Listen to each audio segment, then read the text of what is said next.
Hello बच्चों, कैसे हैं आप सभी। आई होप आप सभी अच्छे होंगे। मैं शिवांश जोशी एक बार फिर से आपके सामने राजस्थान कला संस्कृति साहित्य विरासत को साझा करने आ चुका हूँ। कुछ चीज़ें हमने यहाँ पर पढ़ ली थी। हमने एक जो लोक देवता है पाबू जी, जिन्हें पीर भी कहा जाता है, कंप्लीट कर लिया था, है ना। थोड़ा सा रिवीजन कर लेते हैं बच्चों फर्स्ट क्लास का, उसके बाद आगे बढ़ेंगे। देखिए, हमने एक पंक्ति पढ़ी थी पीर के लिए, पंच पीर किन्हें कहा जाता है, तो वो पंक्ति मैंने यहाँ पर लिखी हुई है। पाबू हड़बू राम दे,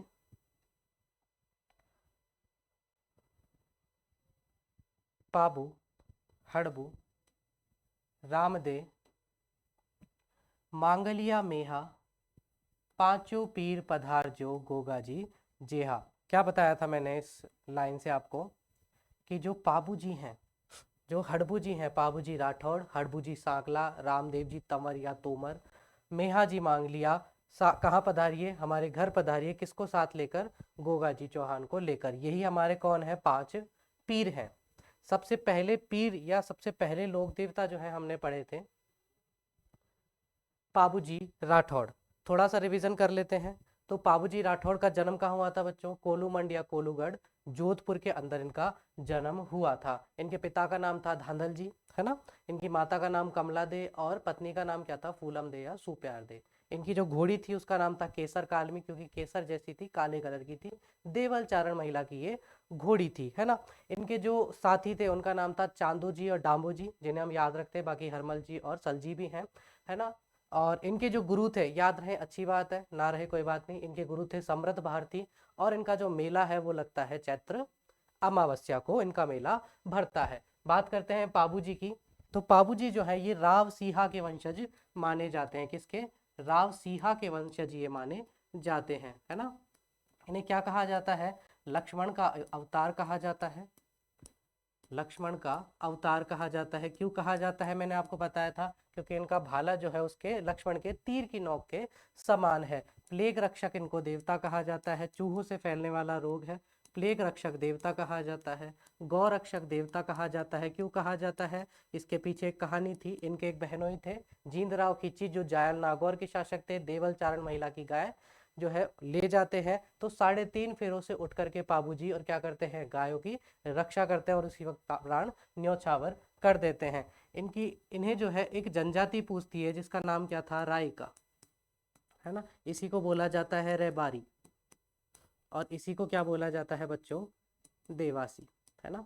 ये जो रायका, रैबारी या देवासी जो जनजाति है, ये इनको क्या मानती है, अपना आराध्य देव मानती है। अच्छा, हमने कहा कि इन्हें पीर भी कहा जाता है। तो जो मेहर मुस्लिम है, जो मेहर मुसलमान है, वो क्या करते हैं, इन्हें पीर मान करके पूजते हैं, है ना। ये चीज हमने पढ़ी।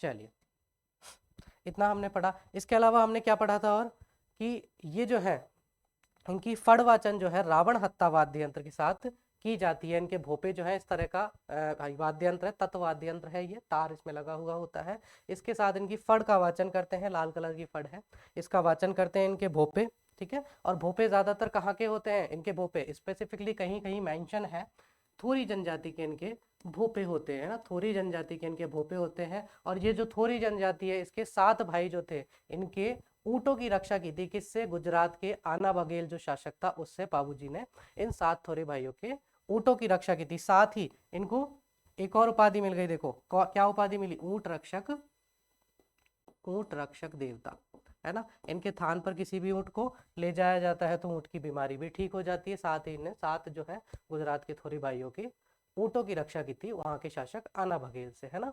ये चीज हमने देखी। इसके अलावा इनके जो पवाड़े हैं, है ना, वीर पुरुषों के भजनों को क्या बोलते हैं, पवाड़े बोला जाता है। वीर पुरुषों के भजन पवाड़े किस वाद्य यंत्र के साथ, माट वाद्य यंत्र के साथ जो है इनको गाया जाता है। वीर पुरुषों के भजन जो है इन्हें पवाड़े कहा जाता है और इन्हें माट वाद्य यंत्र के साथ गाया जाता है। इसके अलावा हमने देखा इनकी कुछ पुस्तकें कौन कौन सी थी। एक तो थी पाबू प्रकाश, किसने लिखी थी,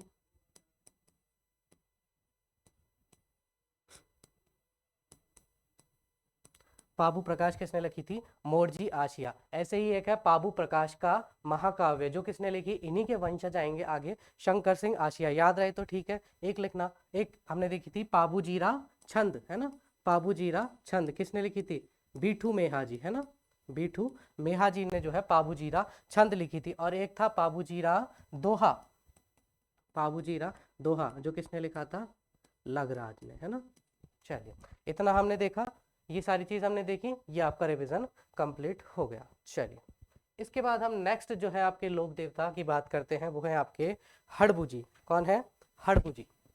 हाँ जी, हड़बू की मैं जब बात करता हूँ तो सबसे पहले मैं इनके जन्म की बात कर लेता हूँ, कुछ फैक्चुअल जानकारी लिखते हैं, फिर आगे अपन इनकी कहानी की ओर बढ़ते हैं। हाँ जी, जन्म कहाँ हुआ था? बुंडेल नागौर के अंदर, बुंडेल नागौर में। ओके, पिता का नाम क्या था? पिता का नाम था गोपाल राज सांकला। पिता का नाम क्या था?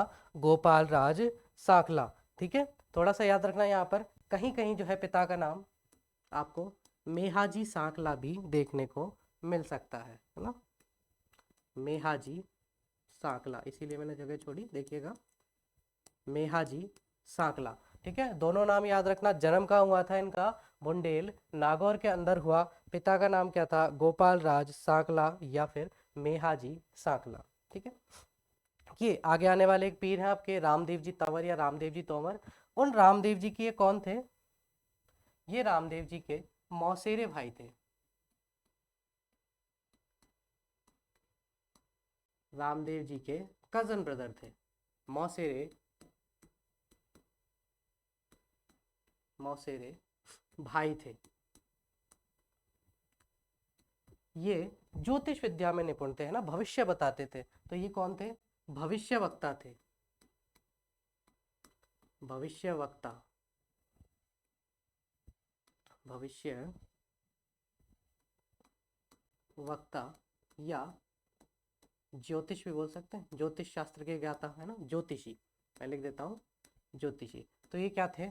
भविष्य वक्ता थे और ज्योतिषी थे, है ना। और किसके मौसेरे भाई थे? ये रामदेव जी के मौसेरे भाई थे, है ना। अच्छा, इनकी उपाधियां क्या है या इनके उपनाम क्या है? तो इन्हें शकुन शास्त्र, शकुन शास्त्र क्या कौन सा होता है ना, शकुन, मैं लिख देता हूँ एक बार, शकुन शास्त्र किसे कहा जाता है? आपकी एस्ट्रोलॉजी को कहा जाता है ना। एस्ट्रोलॉजी मतलब जो तारों की गणनाओं को देख करके और आपको जो है ग्रह नक्षत्र देख करके और ये बता देते हैं कि आपके आने वाला भविष्य कैसा होगा। तो शकुन शास्त्र के ज्ञाता, है ना, एस्ट्रोलॉजी के ज्ञाता। और वचन सिद्ध, हमेशा जो वचन ये बोलते थे वो सिद्ध हो जाता था, है ना। जो भी ये बोलते थे भाई ये चीज होगी तो वो होती ही थी। और इसके अलावा वचन सिद्ध और सिद्ध पुरुष भी इन्हें कहा जाता है, सिद्ध पुरुष भी इन्हें कहा जाता है। क्या क्या कहा जाता है इन्हें? शकुन शास्त्र के ज्ञाता, है ना। पेन थोड़ा सा अपन कम कर लेते हैं, आई थिंक बहुत ज्यादा, हाँ, इतना ठीक है ना। चलो, शकुन शास्त्र के ज्ञाता, वचन सिद्ध और सिद्ध पुरुष भी इन्हें कहा जाता है। इन्होंने राव जोधा को मंडोर विजय का आशीर्वाद दिया था। ठीक है, मंडोर कहाँ पर है? तो ये मारवाड़ में है, मैं अभी आऊंगा इस चीज पर।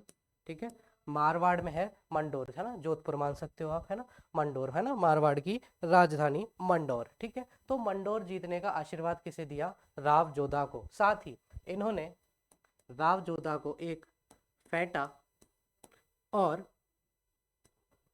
कटार दी थी, है ना। कहीं कहीं पे आपको लिखा मिलेगा चांदी की कटार दी थी, है ना, आप कटार याद रख लेना। तो राव जोधा को इन्होंने मंडोर विजय का आशीर्वाद दिया था, है ना, मैं लिख देता हूँ, मंडोर विजय का आशीर्वाद दिया था और फेंटा तथा कटार भेंट की थी। किसने भेंट की? हड़बू जी ने फेंटा और कटार भेंट की, है ना।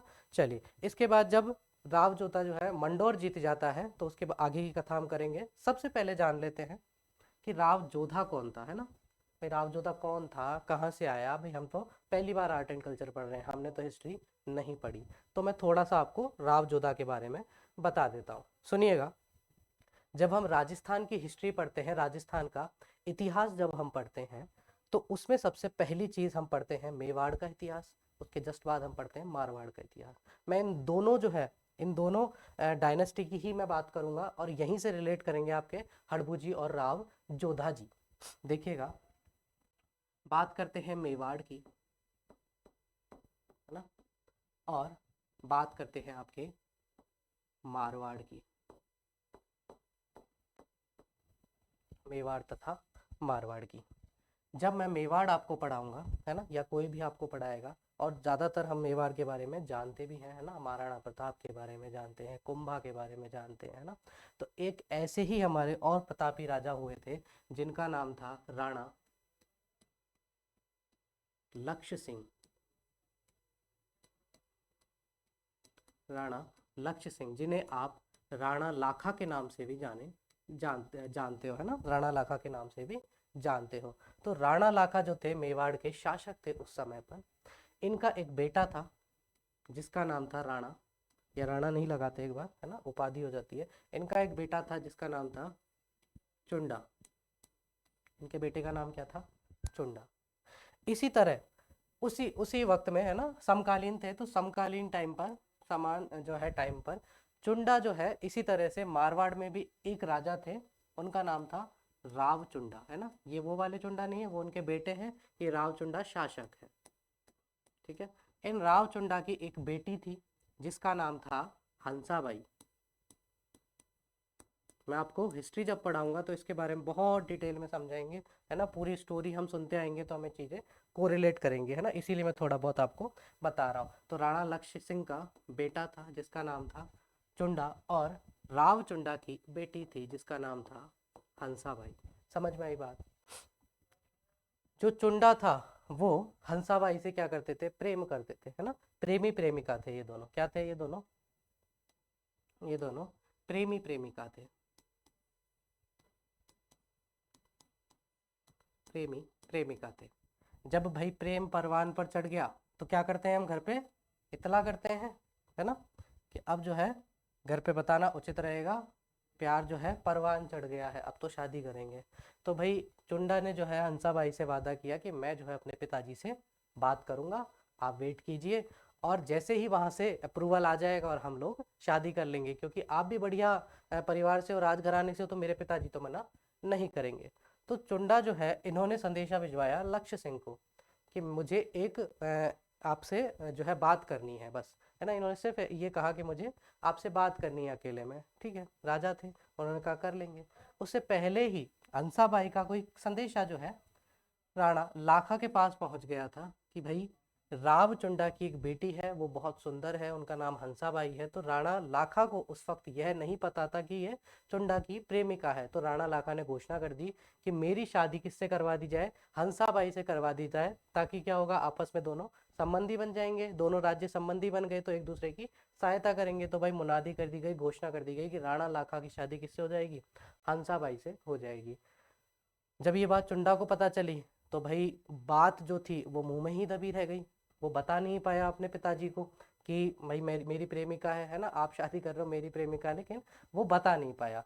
जब ये चीज़ जो है हो गई, हंसाबाई ने काफ़ी सुनाया चुंडा को कि भाई तूने बात क्यों नहीं की, बात तो करनी चाहिए थी एक बार कम से कम, कि नहीं, पिताजी ने एक बार बोल दिया तो वही होगा, है ना। तो अब पिताजी ने बोल दिया शादी करनी है तो करनी है, अब मैं तो नहीं कर सकता, है ना, मैं पिताजी का जो वचन है उसके तो परे नहीं जा सकता। और राजा का तो वचन ही क्या होता था? शासन होता था, है ना, उस वक्त। तो भाई ये बात जो है हंसाबाई को भी समझ में आया। हंसाबाई ने कहा ठीक है भाई, तू ना सही, तेरे पिताजी ही सही। शादी कर ली, शादी करी। शादी करने के बाद राणा लाखा और हंसाबाई का एक बेटा हुआ, है ना। किस किस का बेटा हुआ, यहाँ लिख देता हूं मैं। राणा लाखा, राणा लाखा और हंसाबाई का एक बेटा हुआ जिसका नाम था मोकल। जिसका नाम क्या था? मोकल। अब एक और कैरेक्टर की एंट्री होगी। हंसाबाई का एक भाई था, उस भाई का नाम था रणमल। उस भाई का नाम क्या था? रणमल। तो भाई रणमल को जब पता चला कि हंसाबाई का बेटा हो गया है जिसका नाम है मोकल, तो डेफिनेटली अब कौन राज्य संभालेगा? मोकल। बड़ा होके कौन राज्य संभालेगा? मोकल संभालेगा। लेकिन उस वक्त तक राणा लाखा जो है इनकी मृत्यु हो चुकी थी। मोकल छोटा था, राज्य संभालने के लिए कोई अनुभवी इंसान चाहिए था। तो हंसाबाई ने चुंडा पर तो किया भरोसा किया नहीं, और चुंडा को तो बोल दिया कि कहाँ चला जा, तू तो अपने जो है गुजरात की साइड चला जा, हमारे यहाँ पर तो मत रहे। अगर तू रहेगा तो क्या पता तू मेरे बेटे को मार दे, क्योंकि तुझे तो वो याद है कि मैं तेरी प्रेमिका थी और पिताजी ने शादी कर दी। अब तेरे अंदर का जो है गुस्सा जाग जाए और मोकल को मार दे। तो सोचना इनका भी सही था, पर चुंडा ऐसा नहीं था, है ना। अब जो चुंडा है, क्योंकि चुंडा ने ऑलरेडी जो है भीष्म प्रतिज्ञा ले रखी थी ना, इसको मेवाड़ का भीष्म भी कहा जाता है। चुंडा को, चुंडा को क्या कहा जाता है? मेवाड़ का भीष्म। क्यों कहा जाता है? क्योंकि जब राणा लाखा ने ये मुनादी कर दी थी कि मेरी शादी हंसाबाई से होगी, तो इन्होंने, चुंडा ने भीष्म प्रतिज्ञा ले ली थी कि मैं आजीवन कंवारा रहूंगा, मैं शादी नहीं करूंगा, है ना। और आपका जो भी बच्चा होगा मोकल, उसकी सिक्योरिटी की जिम्मेदारी मेरी है। पर हंसाबाई ने वो जिम्मेदारी नहीं लेने दी। हंसाबाई को किस पे भरोसा था? अपने भाई पर भरोसा था, रणमल पर। तो उसने मारवाड़ से अपने भाई को बुला लिया। जब रणमल को बुलाया, अच्छा अब सुनिएगा, यहाँ पर रणमल जो है इनका एक बेटा है पहले से ही, और उस बेटे का नाम है राव जोधा। ये वही राव जोधा है जिसको हड़बू जी ने कटार और फेटा भेंट किया है ना, राव जोधा। तो भाई राव जोधा और रणमल दोनों आ गए। रणमल ने कहा ठीक है भाई, पिताजी हैं, एक्सपीरियंस है, मैं संभाल लूंगा, कोई बात नहीं, मोकल छोटा है अभी, बड़ा हो जाएगा। अब रणमल को जो है स्ट्रेटजी समझ में आने लग गई, उसको जो है रणनीति जो है धीरे धीरे समझ में आने लग गई, किस तरह से मैं मारवाड़ और मेवाड़ दोनों का राजा बन सकता हूँ। अगर मैं ये दोनों ही राज्य हथिया लूँ तो मेरा जो बेटा है राव जोधा, ये दोनों का शासक बन जाएगा बाद में, है ना। तो अपनी बहन के बेटे को मारने का प्लान बनाया। हंसाबाई का जो बेटा था मोकल, रणमल ने इसको मारने का क्या बना दिया? प्लान बना दिया। अब प्लान बनाया तो ये प्लान एक दिन, जो ये रणमल जी हैं इनकी भी एक प्रेमिका थी, रणमल की एक प्रेमिका थी जिसका नाम था भारमली। तो रणमल जी की जो ये प्रेमिका थी भारमली, ये इनको जो है मदिरा पान करवा रही थी, है ना, सोमरस का सेवन करवा रही थी रात के वक्त। तो भाई ये जो है मदिरा में चूर, मद में चूर होकर के, और भारमली को अपना सारा प्लान बोल देते कि भाई इस तरह से जो है मैं मोकल को मारने वाला हूँ, और थोड़े दिन में मोकल मर जाएगा, राज्य मेरे हाथ में आ जाएगा, और मैं किसको शासक बना दूंगा? राव जोधा को, और हंसाबाई को यहाँ से भगा दूंगा, है ना, हंसाबाई को यहाँ से विदा कर दूंगा। ठीक है। ये चीज भारमली को जब पता चली, तो भारमली किसकी फ्रेंड थी? हंसाबाई की। हंसाबाई की बहुत अच्छी बेस्ट फ्रेंड थी। बेस्ट फ्रेंड थी तो भारमली को लगा कि यार ये तो गलत बात है किसी बच्चे की हत्या करना, मुझे तो बात करनी चाहिए। तो हंसाबाई से जाकर भारमली सारा प्लान बता देती है कि भाई इस तरह से रणमल ने प्लान बनाया है। अब जब ये बात हंसाबाई को पता चली, तो हंसाबाई को पहले तो विश्वास नहीं होता, लेकिन उसको बाद में जो है विश्वास होता है कि यार ऐसा हो सकता है, बिल्कुल, है ना, रणमल इस तरह की स्ट्रेटजी बना सकता है। तो हंसाबाई ने उसी वक्त चुंडा को संदेशा भिजवा दिया कि आप राज्य में वापस आइए और किसी भी तरह से मुझे बचाइए। पर पहले इस तरह के कन्वेंस थे नहीं, आप जानते हैं, बैलगाड़ी थे, घोड़े थे, है ना, तो उनसे इतनी जल्दी आया नहीं जा सकता। अब तो ट्रेन है, प्लेन है, तो फटाफट आ जाते हैं। तो इसको चुंडा को आने में वक्त लगने वाला था, तब तक क्या किया जाए, तब तक तो ये काम तमाम कर देगा। तो हंसाबाई ने भारमली के साथ मिलकर वापस एक प्लान बनाया कि मेरे भाई को ही सल्टा दो, मेरे भाई को ही जो है खत्म कर दो, तो ये किस्सा ही खत्म हो जाएगा। तो भारमली ने रणमल की जो मदिरा का जो कप था, उस कप के अंदर कांच पीस करके मिला दिए। जैसे ही रणमल ने उनको पिया, और वो प्राण पखेरु उड़ गए उसके, है ना, वो वहीं पर धराशायी हो गया। तो रणमल हो गया यहाँ पे समाप्त। अब कौन बचा? रणमल का बेटा राव जोधा। अब जब रणमल का बेटा राव जोधा बचा, उसको पता चला कि भाई साहब ऐसी ऐसी चीज हो गई है, तो राव जोधा वहां से रफू चक्कर हो गया, है ना, भाग गया वो, है ना। और कहाँ भाग गया? मारवाड़ भाग गया वापस। अब इतने समय में कौन आ गया था? चुंडा आ गया था। अब चुंडा जब वापस आ गया तो उसको पता चला कि इस तरह की स्ट्रेटजियां बन रही। चुंडा बड़ा गुस्सा हुआ कि ऐसे कैसे मेरे पिताजी की पत्नी के बेटे पर जो है इस तरह की साजिश रची जा रही है, तो मैं तो इसका जवाब दूंगा। इसने मारवाड़ के जो मंडोर था उसे छीन लिया। इससे मंडोर में ही था ये, मंडोर जाके भागा राव जोधा, मैं इससे युद्ध किया राव जोधा से और मंडोर छीन लिया। ये इतना एक्सपीरियंस था भी नहीं उस टाइम। अब दिन दिन बीतते गए, राव जोधा सेना इकट्ठी करता और वापस से जो है मंडोर, सिर्फ मंडोर को प्राप्त करने के लिए और हमले करने लगा कि और ना सही मंडोर तो दे दो, मारवाड़ की राजधानी है वो तो मुझे कम से कम दे दो, लेकिन चुंडा देने को तैयार नहीं कि मैं तो नहीं दूंगा, है ना। अब धीरे धीरे धीरे धीरे दिन बीतते गए, वापस सेना इकट्ठी करे और फिर युद्ध करे, फिर हार जाए, फिर हार जाए। अब ये बहुत परेशान हो गया, तो किसी ने कहा राव जोधा को कि आप एक काम कीजिए, किसके पास चले जाइए, इनके पास, हड़बू महाराज के पास चले जाइए। कि हड़बू महाराज कौन है, कि भाई साहब ये जो है भविष्य वक्ता है, और ये इन्होंने कह दिया ना कि इस वक्त तुम्हें हमला करना और तुम जीत जाओगे, तो उस वक्त तुम जीत जाओगे। चलो ठीक है, हड़बू के पास गए। हड़बू ने इनको आशीर्वाद दिया, कटार फेटा भेंट की और बताया कि इस दिन पर तुझे जो है लड़ाई करनी है। मंडोर का युद्ध हुआ। युद्ध हुआ, युद्ध होने पर कौन जीत गया, वापस से चुंडा ही जीता, है ना। लेकिन यहाँ पर क्योंकि बार बार राव जोधा जो है बार बार मेहनत कर रहा था, तो चुंडा को भी लगा यार कब तक लड़ते रहेंगे, इससे अच्छा क्या कर लेते हैं, मांडवली कर लेते हैं। तो इन्होंने क्या कर लिया, सोजत को मेवाड़ और मारवाड़ की राजधानी बनाया, मंडोर को राव जोधा को लौटा दिया। अब भाई एटलीस्ट राव जोधा को क्या मिल गया, मंडोर मिल गया, बात सही हो गई, है ना। भाई हड़बू ने कहा था कि मंडोर तुझे वापस मिल जाएगा, उन्होंने ये नहीं कहा जीतेगा या हारेगा, तो मंडोर मिल गया। तो हड़बू की भविष्यवाणी क्या हो गई, सच हो गई। अब जैसे ही हड़बू की भविष्यवाणी सच हुई, तो राव जोधा हड़बू के पास वापस आया और राव जोधा ने कहा कि महाराज आपकी भविष्यवाणी एकदम सच हो गई है, अब बताइए मुझे क्या करना है। कि कुछ नहीं करना आपको, मेरा आशीर्वाद सदा आपके साथ है। नहीं नहीं मैं तो कुछ तो करूँगा, कुछ दान दक्षिणा तो देके जाऊँगा। कि देखो दान दक्षिणा पैसा वैसा मुझे चाहिए नहीं, मैं तो गायों की सेवा करता हूँ। तो हड़बू क्या करते थे, गायों की सेवा करते थे, है ना, गायों की ये सेवा करते थे, है ना। और स्पेसिफिकली मेंशन है कि जो आपकी अपंग गाय होती थी उनके लिए चारा लेकर के आते थे ये। अब अपंग गाय के लिए चारा लेकर आएंगे तो बहुत सारी गाय इतना सारा चारा सिर पे रख के तो लेके आ नहीं सकते, तो बार बार उन्हें आना जाना पड़ता था। तो उन्होंने कहा कि काम करो आप, मैं आपको जो है एक तो गाँव दे रहा हूँ। कौन सा गाँव था, बेंगटी गाँव, बेंगटी गाँव, ठीक है, जोधपुर के अंदर ही है।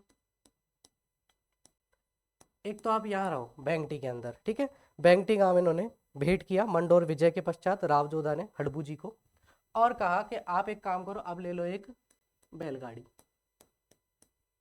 इस बैलगाड़ी से जो है आप, बैल उसमें बंधा हुआ है, पीछे लगी हुई है गाड़ी, उस गाड़ी से आप क्या कीजिए, ये जो गाय है इनकी सेवा कीजिए, अपंग गायों के लिए चारा लेकर आइए, जो चल फिर नहीं सकती उस गाय को आप भोजन करवाइए।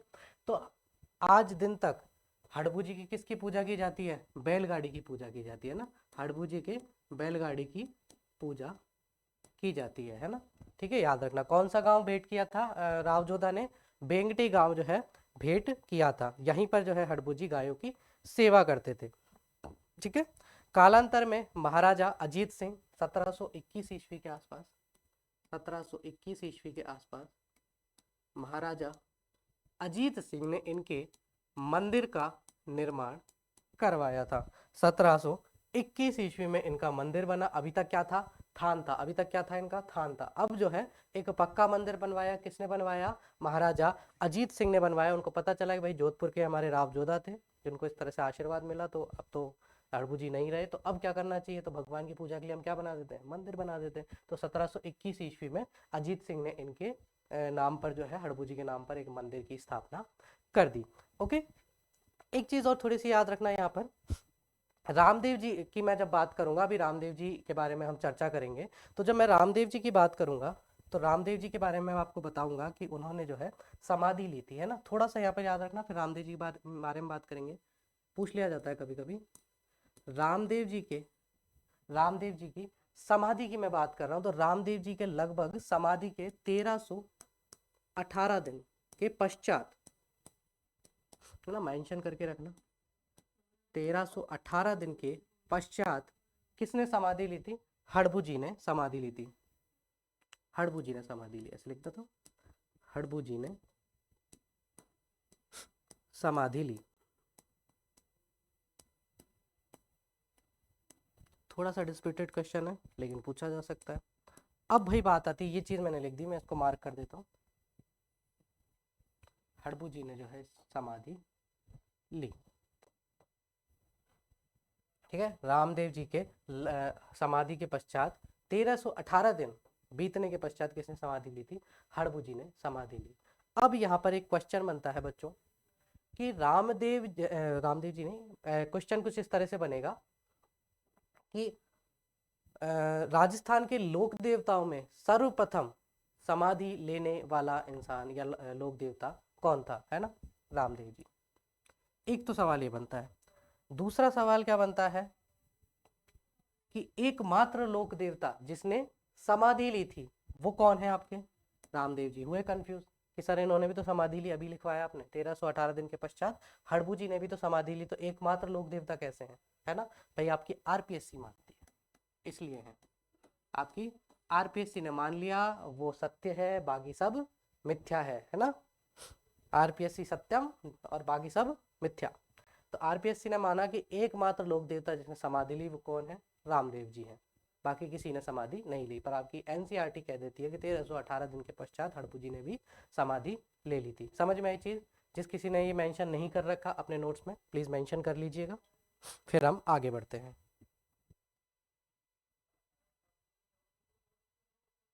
चलिए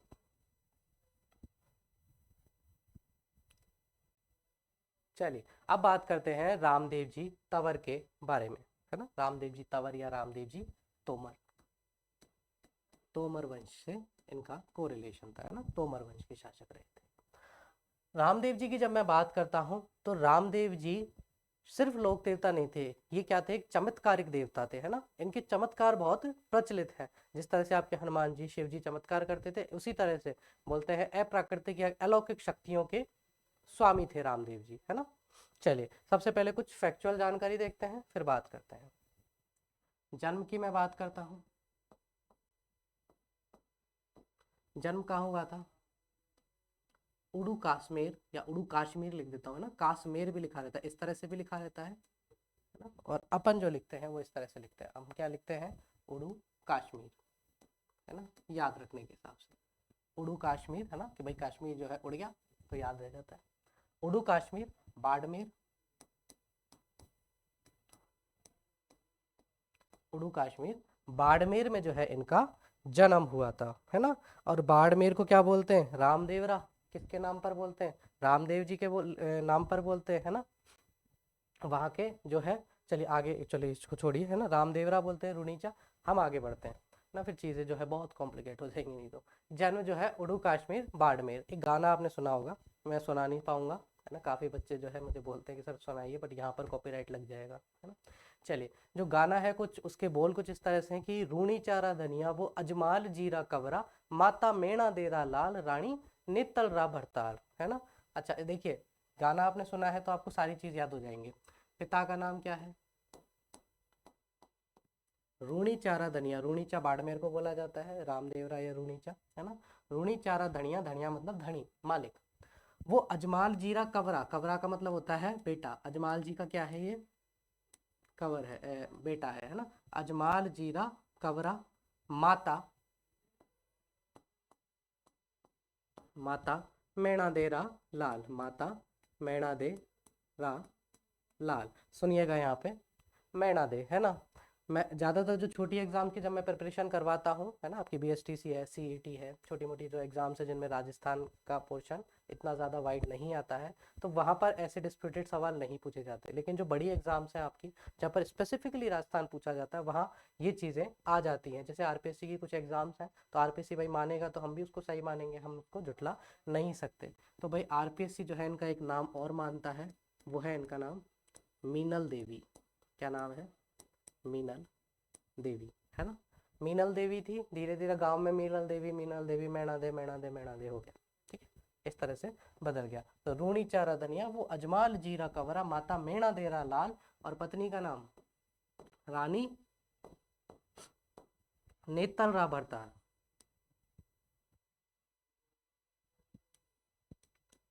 नेतल दे, नेतल दे, है ना? हो जाते हैं ना? भाई नाम है ना? इनका भी एक नाम है, वो भी लिख देता हूँ मैं, फिर बात करता हूँ। निहाल दे बोला जाता है ना, निहाल दे। अरे भाई सीधी सी बात है, कोई भी अपनी बेटी का नाम नेतल दे क्यों रखेगा, है ना? अच्छा नाम रखा था निहाल देवी, है ना? मीनल देवी। धीरे धीरे घर में हो गया भाई, जैसे बहुत बढ़िया नाम है राजेश, घर में बोला जाता है पिंटू, कालू, है ना। तो इस तरह से जो है निहाल दे था इनका नाम, लेकिन क्या हो गया है, नेतल दे हो गया, है ना। ये किसकी बेटी थी तो पूछा नहीं जाता है, अमरकोट के दले सिंह सोढ़ा की ये बेटी थी, है ना। ये वही अमरकोट वो अपने उस साइड का पड़ गया, है ना, पंजाब साइड का। तो निहाल दे वहाँ नाम हो सकता है ना, निहाल निहाल चंद भी होते हैं वहाँ तो नाम। तो अमरकोट के जो कौन थे, सोढ़ा शासक थे, दले, है ना, कहीं कहीं दल्ले भी लिखा हुआ है, दल्ले याद मत रखना, दले सिंह सोढ़ा, है ना, दले सिंह सोढ़ा, उनकी ये बेटी थी, है ना, दले सिंह सोढ़ा की ये बेटी थी। ठीक है, चलो 4 चीज आपको याद हुई। पिता सॉरी जन्म जो है उड़ू कश्मीर बाड़मेर, पिता जो है अजमाल जी, माता मैना दे, पत्नी नेतल दे। ओके, चलिए इसके अलावा इनका एक घोड़ा था,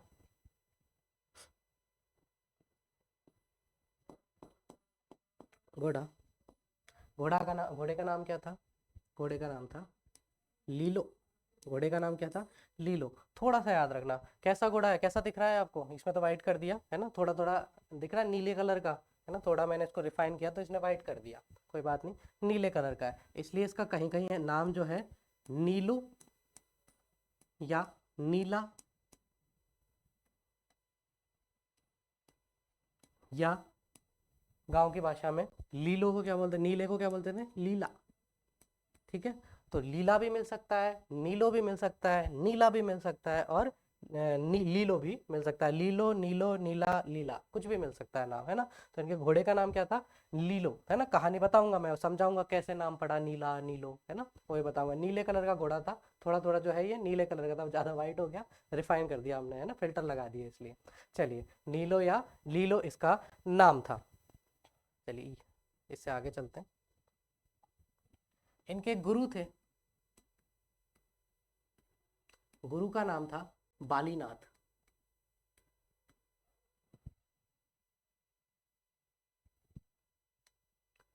गुरु का नाम था बालीनाथ। ठीक, इनका मंदिर जो है, थोड़ा सा याद रखना, इनका मंदिर है मसूरिया पहाड़ी पर, मसूरिया पहाड़ी कहाँ पर है, जोधपुर में, मसूरिया पहाड़ी। ठीक है, क्या नाम है गुरु का नाम, बालीनाथ है, जो जिनका मंदिर है मसूरिया पहाड़ी पर। चलिए अब हाँ, इसके अलावा और क्या है, थोड़े से और फैक्ट लिख लेते हैं। इनके जो जागरण होते हैं, फिर बात करेंगे इनकी कहानी के बारे में। इनके जो जागरण होते हैं, भाई देवता हैं, देवताओं के जागरण होते हैं, हनुमान जी का जागरण करते हैं, शिव जी का जागरण करते हो नहीं करते हो मंदिरों में, रात्रि जागरण, रामायण पाठ चल रहा है, सुंदरकांड का पाठ चल रहा है ना, पूरी रात रात भर। इसी तरह जो है बाड़मेर में, उड़ू कश्मीर के अंदर अपने जो रामदेव जी हैं, इनके जागरण चलते हैं, और जागरण में क्या किया जाता है, जागना पड़ता है, इसीलिए तो जागरण है इसका नाम। तो जागरण से याद रखना जमो, है ना, कहीं कहीं पे जम्मा भी लिखा रहता है, क्योंकि इन्होंने शोषण के विरुद्ध एक जागरण या एक अभियान चलाया था, जो इनके इसी से रिलेटेड था, जाग जाग करके, रात्रि भर जाग जाग करके शोषण के विरुद्ध, छुआछूत के विरुद्ध जो है, ये जो कुप्रथाएं हैं इनके विरुद्ध अभियान इन्होंने चलाया था, लोगों को समझाने के लिए, रात्रि भर जाग जाग के उनके घर पे जाते थे। तो उस जागरण का नाम जम्मा जागरण पड़ गया था, आगे हम पढ़ेंगे जागरण का नाम क्या पड़ गया था, जम्मा जागरण। तो जागरण को जमो या जम्मा भी कहा जाता है। इनके जो भक्त होते हैं, है ना, इनके जो मेघवाल भक्त होते हैं, मेघवाल भक्त, उन्हें कहा जाता है रिखिया। क्या कहा जाता है मेघवाल भक्तों को, रिखिया कहा जाता है। इनकी एक मेघवाल बहन भी थी, जिसके बारे में मैं चर्चा करूंगा। मेघवाल भक्त जो है इनके रिखिया कहलाते हैं, है ना। और इनके जो यात्री होते हैं, भाई आप जाते हो ना ये यात्रा करने, धामों पे यात्रा करने, तो वो जो यात्री होते हैं उनको बोला जाता है जातरू, जा रहा है भाई इसलिए जातरू। ठीक, चलिए कौन कौन सी चीज इसमें भी देख लीजिए एक बार। गुरु कौन है, बालीनाथ, जिनका मंदिर कहाँ है, मसूरिया पहाड़ी पर। जागरण जो है इनके जमो कहलाते हैं, मेघवाल भक्त इनके रिखिया कहलाते हैं। इसके अलावा यात्री जो है इनके जातरू कहलाते हैं। और देख लीजिएगा पैर, है ना, इनके जो पैर हैं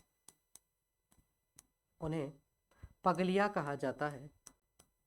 क्या कहा जाता है, पगलिया, है ना, पग, पग से पैर। इनका जो झंडा है, और झंडे का पर्यायवाची भी होता है नेजा।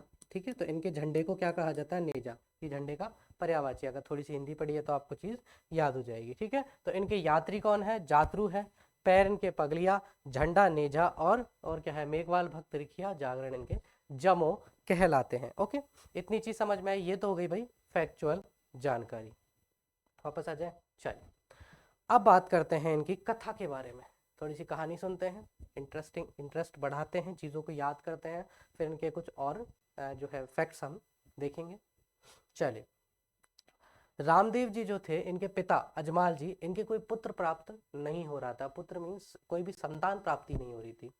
मेणा दे या मीनल देवी जो थे और अजमाल जी जो थे, ये बहुत परेशान थे। भाई हम इतने बड़े साम्राज्य के राजा हैं और हमारे पास क्या नहीं है, एक पुत्र नहीं है। क्या नहीं है, एक पुत्र नहीं है ना। हम क्या है, ये क्या थे, सामंत थे। ये भी लिख देता हूं मैं।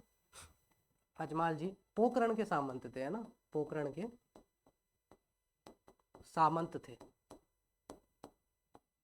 तो भाई हम पोकरण के क्या है, सामंत हैं, इतनी बड़ी पोस्ट है हमारी, फिर भी हमारे पास क्या नहीं है, एक संतान नहीं है।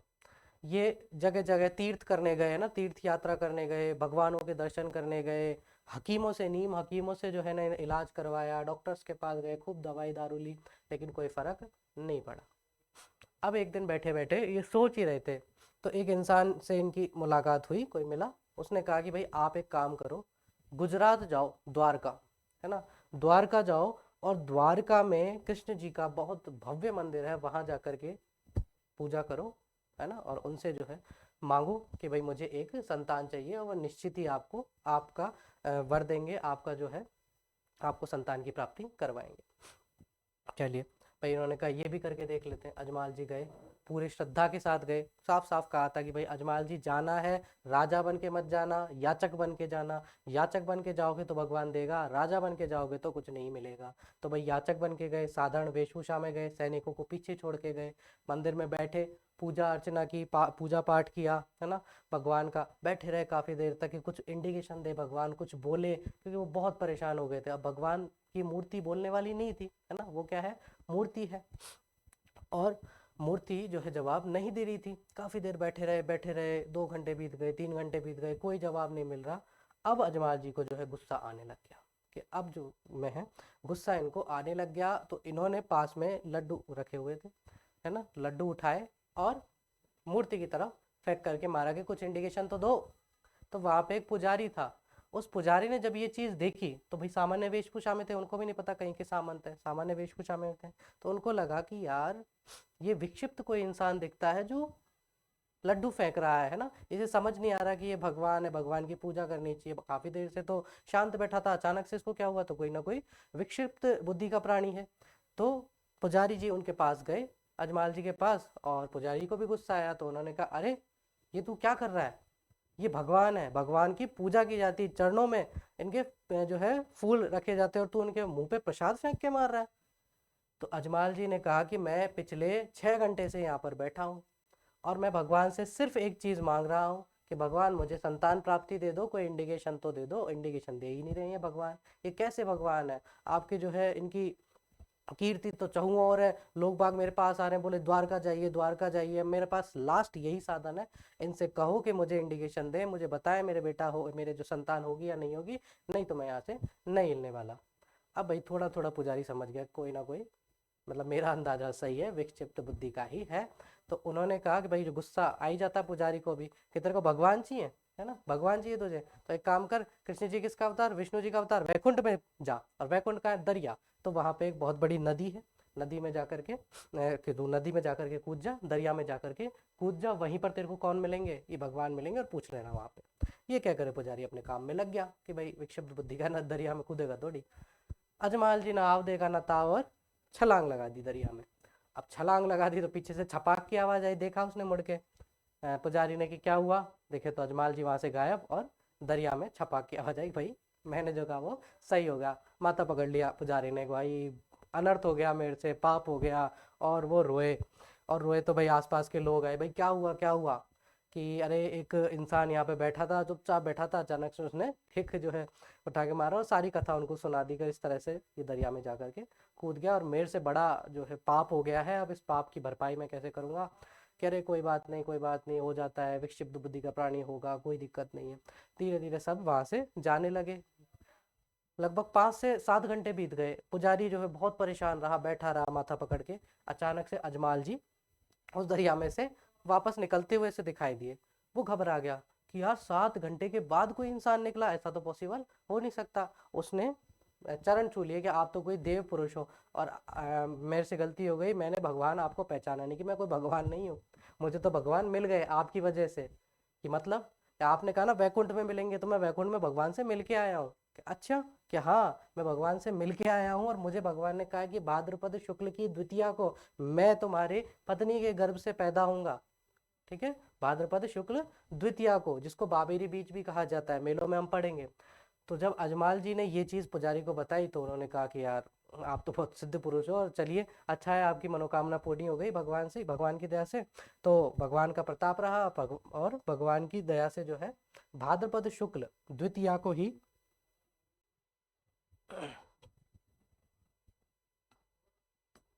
भाद्रपद लिख देता हूं मैं, मेला है ना, इनका मेला कब बढ़ता है रामदेव जी का? भाद्रपद शुक्ल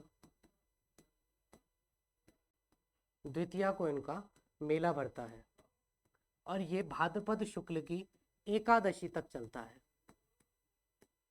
क्योंकि भाद्रपद शुक्ल एकादशी पर हमारे रामदेव जी ने समाधि ली थी, है ना, इसलिए ये भाद्रपद शुक्ल द्वितीया उनके जन्म से लेकर उनके अंत तक, एकादशी तक चलता है ये मेला, है ना। इस मेले को बाबेरी बीज कहा जाता है।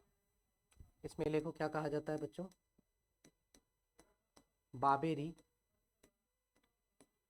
बीज कहा जाता है।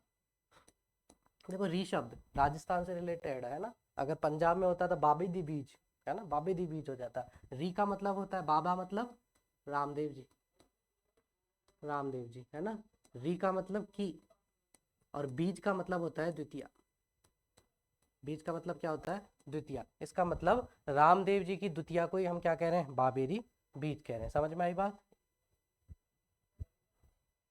कुछ गलती हो गई मुझसे? ओके,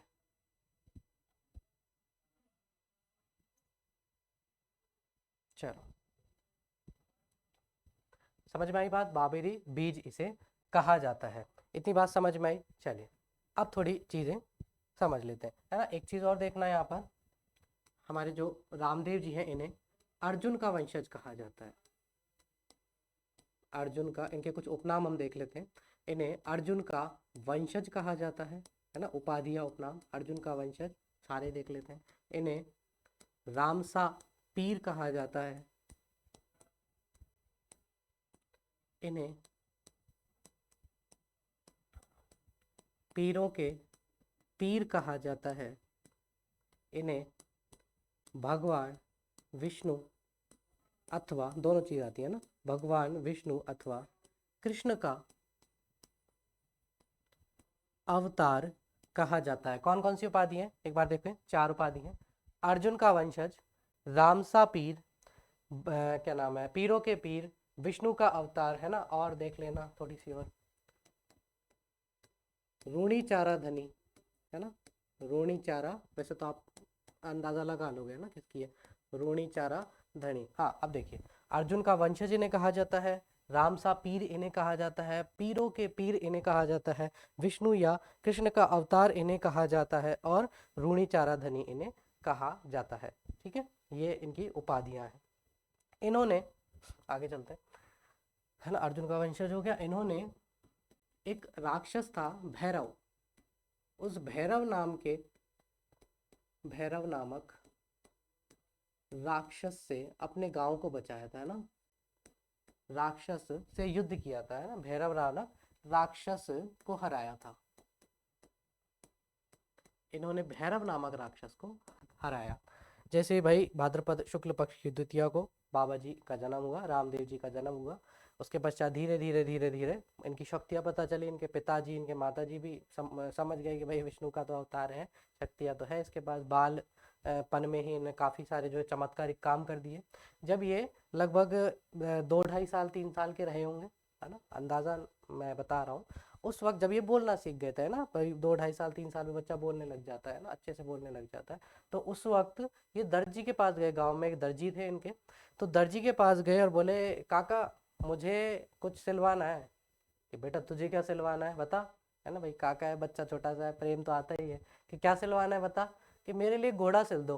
कि घोड़ा सिल दो। कि हाँ ये मैं मम्मी का ये कुछ लेकर के आया हूँ, नीले कलर का है ये कपड़ा, और इसका घोड़ा सिल दो आप तो। कि बेटा घोड़ा कैसे सिलूं, मैं तो कपड़े सिलता हूँ। कि नहीं सिल दो, नहीं तो मैं रोने लग जाऊंगा ये वो। तो भाई इन्होंने जो है नीले कलर के कपड़े से दर्जी ने इनका घोड़ा सिल दिया था, इसीलिए उस घोड़े का नाम क्या पड़ गया था, किधर गए, क्या पड़ गया था, लीलो नीलो नीलाया लीला, है ना। तो ये नीले कपड़े से घोड़ा बना दिया था। तो भाई नीले कपड़े से एक घोड़ा बनाया, उस घोड़े पे बैठ करके बड़ा खुश हुआ। ये बालपन में रामदेव जी बड़े खुश हुए, बैठ के उस पर तुगड़ुक तुगड़ुक करे। अब भाई उन्होंने कहा कि ठीक है चलो अच्छी बात है, बच्चा खेल रहा है। दर्जी अपने काम में लग गया। दर्जी ने देखा भाई पीछे एक बार देख तो लूँ, कहीं लग वग नहीं जाए बच्चा, देख लूँ, अकेला है, मेरी जिम्मेदारी। पीछे देखा तो भाई जो घोड़ा था वो तो आकाश मार्ग में ले गया, है ना। नीले कलर का जो घोड़ा था उनको बैठा करके रामदेव जी को आकाश मार्ग में ले जा रहा था। वो वहीं देख करके और बेहोश हो गया। बेहोश हुआ, उसने बताया घर जा करके, अजमाल जी यार आपके बेटा तो ऐसे ऐसे करता है। कह रहे यार तू रहने दे, तूने कहीं सोमरस का पान कर लिया तो तुझे विश्वास नहीं है। ठीक है चल कोई बात नहीं, हो जाता है, बच्चे ऐसा थोड़ी कर सकते। धीरे धीरे बड़े हुए रामदेव जी, और बड़े हुए तो भाई इन्हें शिक्षा के लिए आश्रम भेजा गया, गुरु के पास। गुरु कौन थे, बालीनाथ जी के पास भेजा गया। बालीनाथ जी इनको शिक्षा दे रहे थे।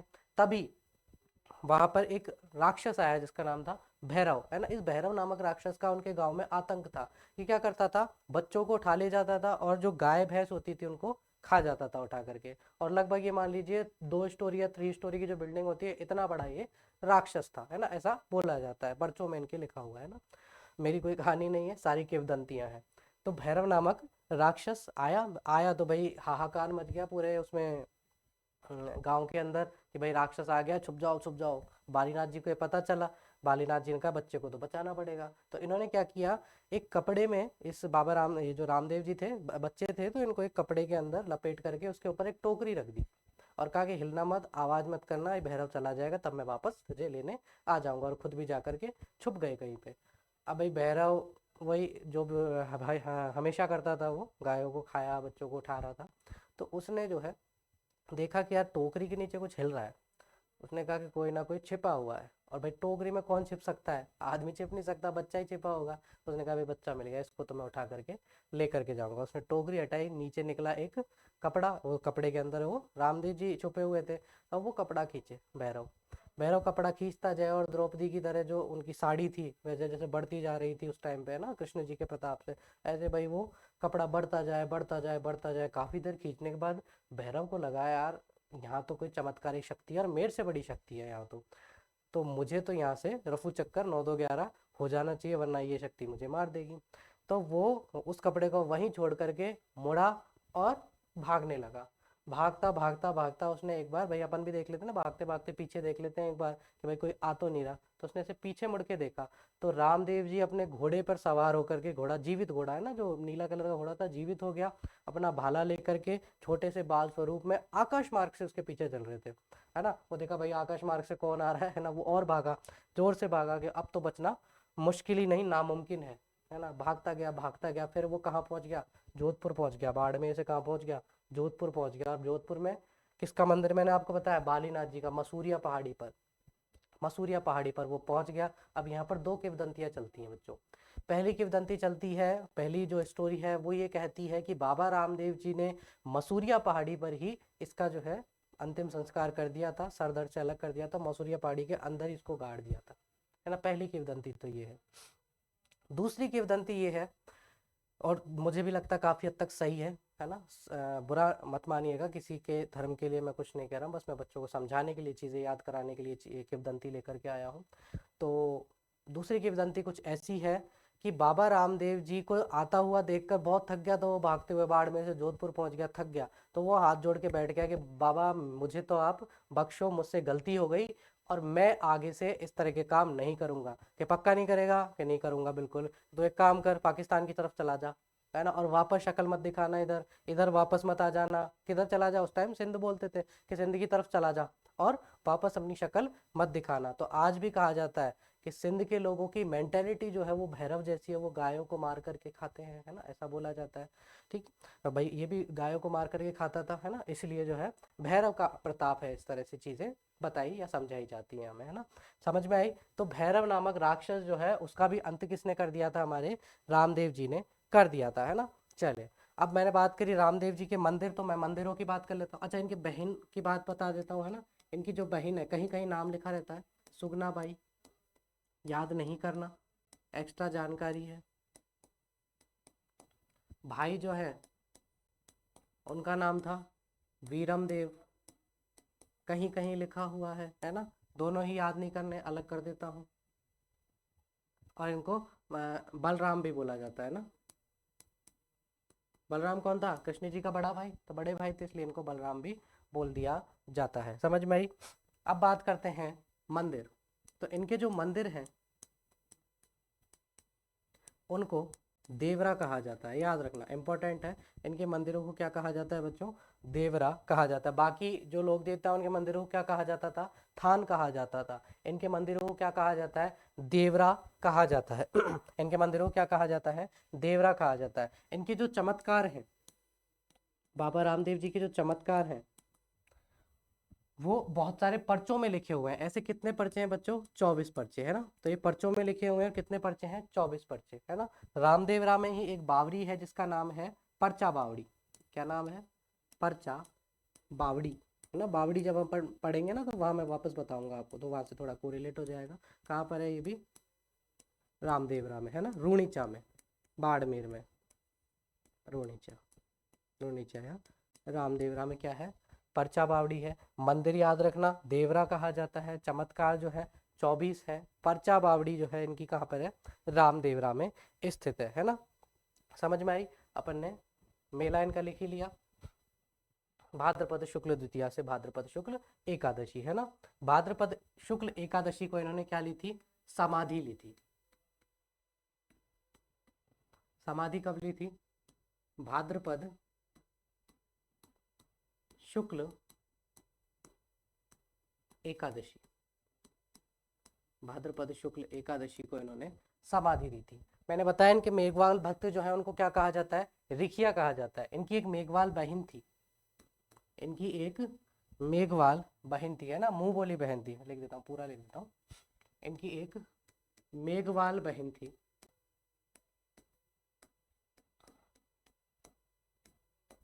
जिसका नाम क्या था, डालीबाई मेघवाल, है ना। डॉली रहा होगा, डाली कर दिया, डालीबाई मेघवाल। ये इनकी कौन थी, धर्म बहन थी। कौन थी इनकी, धर्म बहन थी।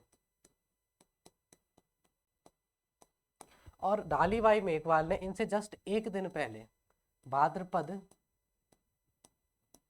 शुक्ल दशमी को समाधि ले ली थी। भाद्रपद शुक्ल दशमी को क्या ले ली थी, समाधि ले ली थी। भाद्रपद शुक्ल दशमी को इनकी धर्म बहन डालीबाई मेघवाल ने समाधि ले ली थी, है ना। रामदेव जी ने एक पंथ चलाया था, रामदेव जी ने एक पंथ चलाया था जिसका नाम था कामड़िया पंथ। कामड़िया पंथ क्यों चलाया था कामड़िया पंथ, क्योंकि ये कौन थे, समाज सुधारक थे। बाबा रामदेव कौन थे, रामदेव जी कौन थे, समाज सुधारक थे ना। छुआछूत, सती प्रथा, पर्दा प्रथा, इन सभी पे क्या लगाना चाहते थे, रोक लगाना चाहते थे, इसलिए एक पंथ चलाया। पंथ किस लिए चलाया जाता है, ताकि वहाँ उपदेश दे करके लोगों को जागरूक किया जा सके, है ना। जैसे आजकल चलती हैं फर्म्स, कंपनियां जो क्या करती हैं, लोगों को जागरूक करती है, ठगे मत जाना कहीं पे। ऐसे ही पहले क्या चलते थे, पंथ चलते थे, है ना। तो कामड़िया पंथ बनाया, और ये जो कामड़िया पंथ है इसकी महिलाएं जो हैं वो नृत्य करती हैं, 13 ताली नृत्य, 13 ताली नृत्य।